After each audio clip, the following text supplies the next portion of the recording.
Tere! Mina olen Juhan Koppel, Rakett69 teadustoimetaja ja näitan teile, kuidas toimetada see pall selle pokaali abil sellesse klaasanumasse.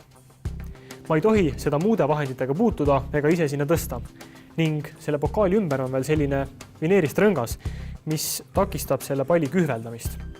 Kuid kuna laual muid vahendeid ei ole, peame ikkagi selle pokaaliga ilusti läbi ajama.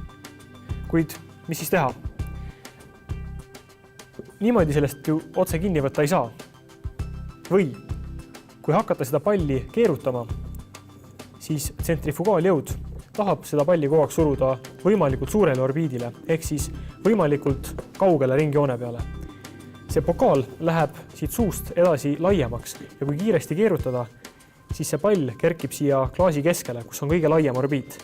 Ja kui seda nüüd õigesti keerutada, siis püsib pall siin sees ning palli saab tõsta klaasanumasse. Ja täpselt nii lihtne ongi pokaali abil palli tõsta.